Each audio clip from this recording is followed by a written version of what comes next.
হরি ওম। সংস্কৃত lovers এই চ্যানেলে তোমাদের সকলকে আরও একবার স্বাগত জানাই। আমি গত ভিডিওতে ক্লাস 11-এর ফার্স্ট সেমিস্টারের সিলেবাস নিয়ে, সংস্কৃতের সিলেবাস নিয়ে ডিটেলসে আমি আলোচনা করেছি। আচ্ছা, আমি আজকে এই ভিডিওর মধ্যে সংস্কৃতেরই সেমিস্টার 2 ক্লাস 11 সেমিস্টার 2 এর সংস্কৃত সিলেবাস নিয়ে ডিটেলসে আলোচনা করব।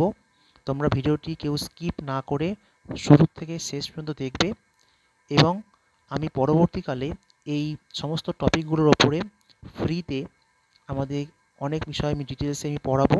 ইউটিউবে তোমরা প্রত্যেকে ফ্রি ক্লাস পেয়ে যাবে।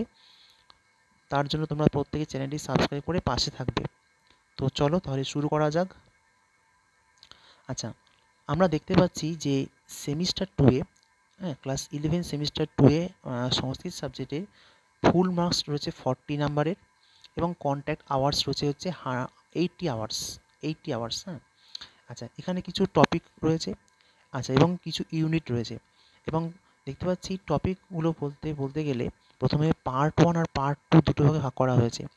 পার্ট 1-এর মধ্যে 3টে ইউনিট আমরা পাবো, ইউনিট 1, ইউনিট 2, ইউনিট 3, আর পার্ট 2-এর মধ্যে পাবো ইউনিট 4 এবং ইউনিট 5। টোটাল 5টা ইউনিট নিয়ে কিন্তু আমাদের সিলেবাস।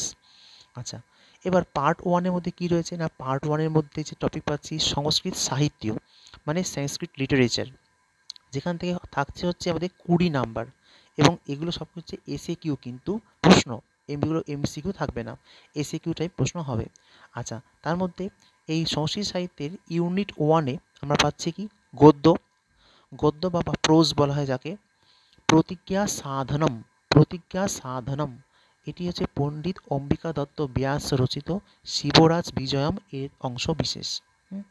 আচ্ছা, এখান থেকে কি হবে এবং এটি হলো, এবং তারপর পাচ্ছি হচ্ছে ইউনিট 2-এ হচ্ছে পদ্য বা পোয়েট্রি, যাকে বলা হয় ভার্স বা পোয়েট্রি বলা হয়। সেটি কি আছে, ঋতুচর্যাটা কি চরক সংহিতার নির্বাচিত অংশ। চরক সংহিতা মানে হচ্ছে আমাদের যে আয়ুর্বেদ শাস্ত্র, তার যে রচয়িতা আছে চরকের গ্রন্থ চরক সংহিতা, সেই চরক সংহিতা থেকে কিন্তু গৃহীত হয়েছে আমাদের ঋতুচর্যা। আচ্ছা, এবং এখানে কি সিলেক্টেড কিছু পোর্শন রয়েছে, সম্পূর্ণ অংশ নেই। আচ্ছা, এটা কোনো ঘাবড়ানোর কোনো বিষয় নেই, খুবই সিলেক্টেড পোর্শন, খুবই স্বল্প বিষয় আছে পাঠ্যাংশ। আর ইউনিট 3-তে রয়েছে আমাদের দৃশ্যকাব্য মানেটা কি, আমরা যাকে বাংলা ভাষায় নাটক বলি বা ড্রামা বলি, তাকে বলা হয় সংস্কৃতের দৃশ্যকাব্য। দৃশ্যকাব্য কি আছে, দানবীরঃ কর্ণঃ, অর্থাৎ মহাকবি ভাস, যিনি প্রথিতযশা কবি বলা হয় যাকে, ভাস, সেই ভাসের সব থেকে শ্রেষ্ঠ নাটক হচ্ছে কিন্তু স্বপ্নবাসব দত্তম। শ্রেষ্ঠ তার কীর্তি সমগ্র জীবনের। তো সেই মহাকবি ভাসেরই একটি রচনা আছে কর্ণভারম, ওটি হচ্ছে কিন্তু রূপক বলা হয়। সেই রূপকে হচ্ছে অংশ হচ্ছে দানবীরঃ কর্ণঃ। আচ্ছা, তাহলে এই মোট 3টে বিষয়ের মধ্যে পাঠ্য রয়েছে ইউনিট 1-এ একটা গদ্য হচ্ছে প্রতিজ্ঞা সাধনম, ইউনিট 2-এ রয়েছে পদ্য মানে ঋতুচর্যা, আর ইউনিট 3-তে পাচ্ছি আমরা দৃশ্যকাব্য দানবীরঃ কর্ণঃ। আচ্ছা, এবার আমরা দেখে নেব এখান থেকে নাম্বার ডিভিশন বা নম্বর যে বিভাজনটা কেমনভাবে হবে।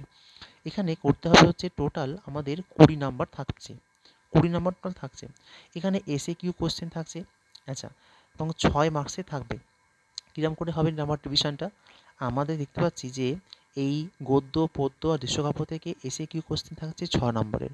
মানে কি, এই অংশে প্রদত্ত সমস্ত প্রশ্নগুলো থাকবে, 4টে প্রশ্ন থাকছে, সেখান থেকে 2 নম্বর প্রশ্নের মধ্যে যে কোনো 4টে প্রশ্ন থাকছে, কিন্তু 2 নম্বর করে প্রশ্নের মান থাকছে, যে কোনো 3 থেকে তোমাকে সংস্কৃতে উত্তর দিতে হবে।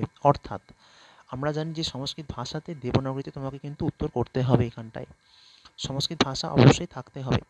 আচ্ছা, এবং এসএকিউ যে প্রশ্ন যেটা আসছে সেখানে থাকছে কিন্তু 4 নম্বর এসএকিউ কোশ্চেন, সেটাও কীরকম হবে নাম্বার ডিভিশনটা দেখতে পাচ্ছি আমরা যে 3টে প্রশ্ন থাকছে, 3টের মধ্য থেকে যে কোনো 2টো তোমাকে করতে হবে, সংস্কৃত অথবা বাংলা অথবা ইংরাজি অথবা হিন্দিতে উত্তর করতে হবে। মানে এটা কিন্তু বাংলা অপশনাল রয়েছে, তুমি পারবে, কিন্তু আগে এসএকিউ কোশ্চেনে কিন্তু তোমাকে অবশ্যই সংস্কৃতে উত্তর করতে হবে বলে দেওয়া হয়েছে। তাহলে 4 হয়ে গেল, 6 আর 4 10। আর থাকলো কি, যেটা হচ্ছে ডেসক্রিপটিভ যে কোশ্চেনটা থাকে যার মান হচ্ছে 10 নাম্বার, সেখানেও কিন্তু নাম্বার ডিভিশন রয়েছে, 5 করে থাকবে। মানে সেই ব্যাখ্যামূলক যে প্রশ্নগুলো সেখানে মোট 3টে থাকবে, 3টের মধ্যে তোমাকে 2টো করতে হবে এবং সেটি সংস্কৃত ভাষা তুমি করতে পারো অথবা তুমি বাংলা ভাষা করতে পারো। আচ্ছা, এবং সেটি হচ্ছে কিন্তু 5 × 2 মানে 10 নাম্বার থাকছে। তাহলে টোটাল কিন্তু হয়ে গেল আমাদের 20 নাম্বার। 20 নাম্বার কিন্তু হয়ে গেল হচ্ছে আমাদের টোটাল, কিন্তু আমাদের লিটারেচার থেকে আসছে। আচ্ছা, আর সংস্কৃত ব্যাকরণ ও সংস্কৃত, এবার পার্ট 2 এ পাচ্ছি আমরা কি, সংস্কৃত ব্যাকরণ ও সংস্কৃত সাহিত্যের ইতিহাস। আচ্ছা, সংস্কৃত ব্যাকরণ থেকে থাকছে 20 নাম্বার, মানে Sanskrit grammar and history of Sanskrit literature থেকে থাকছে কি 20 নাম্বার। হ্যাঁ, আচ্ছা, ব্যাকরণে কি আছে, ব্যাকরণ থেকে থাকছে হচ্ছে কিন্তু টোটাল হচ্ছে কিন্তু ব্যাকরণের সন্ধি বলে দিচ্ছি এখানে মেনশন করে, এসে কিউ কোশ্চেন 10 মার্কসে থাকছে 10 নাম্বার। আচ্ছা, এবার সন্ধির মধ্যে কি আছে, স্বরসন্ধি রয়েছে আমাদের কিছু পাঠ্য, যে কি কি না ইয়ন, অয়াদি, এই বিষয়গুলো হচ্ছে কিন্তু রয়েছে আমাদের স্বরসন্ধি পাঠ্য। আচ্ছা, ব্যঞ্জন সন্ধি কিন্তু কিছু সিলেক্টেড পোর্শন রয়েছে, যেমন অনুস্বার, পরস্ববর্ণ, এই দুটো। হ্যাঁ, আর বিসর্গ সন্ধির ক্ষেত্রে কি বলবো না, উত্ব, রুত্ব, লোপ, বিসর্গ স্থানে স, স, স, তিনটি সকার রয়েছে আমাদের সংস্কৃতে। হ্যাঁ, তিনটি সকার, তার যে ব্যবহার সেই সম্পর্কে জানতে হবে। এবং বলছি এখানটায় যে শব্দরূপ, শব্দরূপ সম্পর্কে কি বলা হলো, শব্দরূপে কিন্তু বলা হচ্ছে যে অজন শব্দ, অর্থাৎ যেগুলো স্বরবর্ণ, অজ অন্তে আছে যার, অজ মানে স্বরবর্ণ, তাহলে কি তেমন শব্দ কি আসছে, শিশু, আমরা যদি উচ্চারণ করি শিশু শব্দে বর্ণ বিশ্লেষণ করলে তারা হচ্ছে শিশু, লাস্টে উকার থাকছে, তাহলে উটা স্বরবর্ণ, তাহলে এটা স্বরবর্ণ। ঠিক তেমন শিশু, ধেনু, মধু, মাতৃ, পিতৃ ও সমতল অন্যান্য শব্দ, মানে সিমিলার কিছু ওয়ার্ড এইরকম যেমন যাচ্ছে। হ্যাঁ, যেমন শিশু, সাধু, হ্যাঁ, এরকম ধরনের শব্দগুলো বলা হয়েছে। আর হলন্ত শব্দের মধ্যে কি পাচ্ছি, রাজন, ভবৎ, কর্মণ, পথিন, গুণিন, দিশ, আত্মন, এবং এইগুলি সমতুল অন্যান্য শব্দ হচ্ছে কিন্তু হয়ে গেল আমাদের হলন্ত শব্দরূপ। আচ্ছা, এগুলো আমাদের পাঠ্য রয়েছে। আর সংখ্যাবাচক শব্দ আমরা পেয়েছিলাম সেমিস্টার 1-এ, ছিল কি কি, এক ছিল আর দুই ছিল, মানে একহ আর দ্বি। এখানে পাচ্ছি ত্রি আর চতুঃ। ত্রি এবং চতুঃ। আচ্ছা, এইগুলো 3 লিখে কিন্তু পড়তে হবে, ঠিক আছে, ত্রয়, ত্রিশ, ত্রিণী, এরকম করে চলবে। আর সর্বনাম শব্দ যেটা আসছে আমাদের প্রোনাউন্স যাকে বলা হয়, সেখানে আমরা পেয়েছিলাম ফার্স্ট সেমিস্টারে আসমাত, ইউষ্মত, এবারে রয়েছে সর্ব, তদ, ইদম, কিম।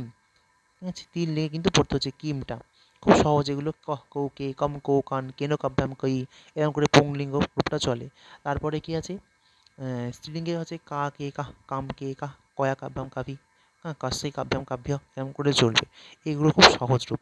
আর ধাতুরূপ, ধাতুরূপের মধ্যে পাচ্ছি আমরা লট লকার, লং লকার ও লিট, এই 3 লকার আমরা পাবো। লট আমরা জানি বর্তমান, লং হচ্ছে অতীত, আর লিট মানে হচ্ছে ভবিষ্যৎকাল। এবং এই 3টে লকারই আমাদের পাঠ্য রয়েছে, এবং সেটি কেবল পড়তে হবে পরস্মৈ পদী, মানে আত্মপদী পড়তে হচ্ছে না, খুব সহজ বিষয়। এবং দা ধাতু রয়েছে, দান করা সেই অর্থে। হ্যাঁ, স্থা ধাতু রয়েছে, থাকা সেই অর্থে। শ্রু, শ্রবণ করা, দৃশ মানে দেখা, এই 4টে কিন্তু ধাতু রয়েছে আমাদের পাঠ্য। আচ্ছা, এবার আসি প্রত্যয়। প্রত্যয় বা সাফিক্সের মধ্যে পাচ্ছি আমরা কি তুমুন প্রত্যন্ত শব্দ, তুমুন, সত্রী, সানজ, কৃত্য প্রত্যয়, এগুলো কিন্তু আমরা পাঠ্য পাচ্ছি। আচ্ছা, এই হচ্ছে হয়ে গেল আমাদের সমগ্র ব্যাকরণ থেকে থাকছে কিন্তু কত নাম্বার, 20 নাম্বার থাকছে ব্যাকরণ থেকে, আমরা বলেছি আগে। আচ্ছা, এইবার কি থাকছে, এবার হচ্ছে আসছে বৈদিক, জাতীয় মহাকাব্য এবং লৌকিক সংস্কৃত সাহিত্যের ইতিহাস, এখানে থাকছে 20 নাম্বার। মানে কি, history of Vedic, epic and classical Sanskrit, যেটা হচ্ছে আমাদের আগেও পাঠ্য ছিল পুরনো সিলেবাসে, এখনও তাই রয়েছে। বৈদিক সাহিত্যে সংক্ষিপ্ত একটি পরিচয় দিতে হবে। বৈদিক সাহিত্য বলতে আমরা কি জানি, যে ব্রাহ্মণ, আরণ্যক, মানে সংহিতা, ব্রাহ্মণ, আরণ্যক, উপনিষদ, বৈদিক সাহিত্যকে 4টে ভাগ করা যায়। এবার 4 বেদে কী কী ব্রাহ্মণ রয়েছে, তার কি আরণ্যক, তার কি উপনিষদ রয়েছে, কটি মন্ত্র রয়েছে, এই সংক্ষেপে জাস্ট বিষয় জানতে হবে, মানে ব্রিফলি জানতে হবে তোমাকে। এখানে উল্লেখ করেছে যজুর্বেদ আর অথর্ববেদ সম্পর্কে উল্লেখ করা হয়েছে, এবং বেদাঙ্গ, যেটা মোস্ট ইম্পর্টেন্ট, বেদাঙ্গ বিষয়টা, 6টি বেদাঙ্গ রয়েছে আমাদের, সেই সম্পর্কে ডিটেলস জানতে হবে। আচ্ছা, এবং এর সাথে কি পড়তে হচ্ছে বৈয়াসিক, মহাভারত। মহাভারত সম্পর্কে আমরা প্রত্যেকেই কমসে কম জানি, রচয়িতা ও বিষয়বস্তু তার সংক্ষিপ্ত পরিচয়, মানে একটা ব্রিফ ইন্ট্রোডাকশন দরকার মহাভারত সম্পর্কে, যে মহাভারতে কটি পর্ব, রচনাকার কে ছিলেন, মহাভারতে কী কাহিনী পাওয়া যায়, ইত্যাদি বিষয়গুলো সম্পর্কে একটা ব্রিফ, অনলি সংক্ষিপ্ত আকারে তোমাকে জানতে হবে। আর এছাড়া থাকছে সংস্কৃতের গীতিকাব্য। গীতিকাব্যটা কি না, সংস্কৃতের গীতিকাব্য বলতে গেলে আমরা পাই খুব, মানে যেটা আমাদের সবসময় মাথায় আসে, মানে মহাকবি কালিদাস বিরচিত হচ্ছে মেঘদূত। মেঘদূত হচ্ছে কিন্তু এক প্রকার গীতিকাব্য। হুম, এবং সেই সম্পর্কে তার সেই রচয়িতাকে আমি তো বলে দিলাম। মেঘদূত হচ্ছে কি, আমাদের মেঘদূত হচ্ছে কিন্তু আমাদের মহাকবি কালিদাস রচয়িতা। আর হচ্ছে গীত গোবিন্দ রয়েছে, যার হচ্ছে রচয়িতা হচ্ছে জয়দেব, জয়দেবের গীত গোবিন্দ। আর হচ্ছে মহাকবি কালিদাসের মেঘদূত। এই দুটি হচ্ছে পাঠ্য রয়েছে এবং খুবই সংক্ষিপ্ত আকারে এইগুলির বিষয়বস্তু কী কী কাহিনী রয়েছে, কটি আমাদের শ্লোক রয়েছে, হ্যাঁ, কার সম্পর্কে কী বলা হয়েছে সে সম্পর্কে সংক্ষেপে জানতে হবে। এবার চলো জেনে নেওয়া যাক এখানে নাম্বার ডিভিশনটা কেমন থাকছে আমাদের এই সাহিত্য মানে বৈদিক সাহিত্য ইতিহাস থেকে এবং জাতীয় মহাকাব্য থেকে। 6 নম্বর থাকছে আমাদের এসএকিউ, তার মধ্যে কি 4টে প্রশ্ন থাকছে। 2 নম্বর প্রশ্নের মধ্যে যে কোনো 3টে কিন্তু তোমাকে সংস্কৃত অথবা বাংলাতে কিন্তু তোমাকে লিখতে হবে, মানে 3 দুগুণে 6। মোট 2টো প্রশ্নের মধ্যে 3টে তোমাকে করতে হচ্ছে। মোট 2 নম্বর প্রশ্নের মধ্যে মানে 4টি প্রশ্নের মধ্যে মোট 3টে প্রশ্ন তোমাকে উত্তর করতে হবে, 3 দুগুণে 6 2 করে। আর যেটা ডেসক্রিপটিভ প্রশ্ন থাকছে সেটা 4 নম্বরের থাকছে প্রশ্নটা ব্যাখ্যামূলক প্রশ্ন। দেখতেই পাচ্ছ যে 2টি 4 নম্বর প্রশ্নের মধ্যে যে কোনো একটা তোমাকে লিখতে হবে অবশ্যই সংস্কৃত অথবা বাংলা ভাষা লিখতে হবে। 4 মানে হলো 6 আর এখানে 4 মানে 10 হলো, টোটাল 10। এই হচ্ছে আমাদের টোটাল হচ্ছে 40 মার্কসে কিন্তু পরীক্ষা, ফুল মার্কস 40 মার্কসে কিন্তু ওটার পরীক্ষা হবে আমাদের হবে সেমিস্টার 2 এ সংস্কৃতের ক্লাস 11। হ্যাঁ, তোমরা পরবর্তী ভিডিওর জন্য তোমরা একটু ধৈর্য রাখবে। আমি পরবর্তীকালে এই সমস্ত বিষয়ের ওপর ইউনিট ধরে ধরে পুরো তোমাদেরকে আমি ইউটিউবে ফ্রি ক্লাস দেব। তোমরা ভালো করে ক্লাসগুলো করতে থাকবে এবং আমার এই সংস্কৃত লাভার্সি চ্যানেলটি সাবস্ক্রাইব করে পাশে বেল আইকনের নোটিফিকেশন ঢোকে সেজন্য অন করে রাখবে। সকলকে অনেক ধন্যবাদ জানাই। Thank you.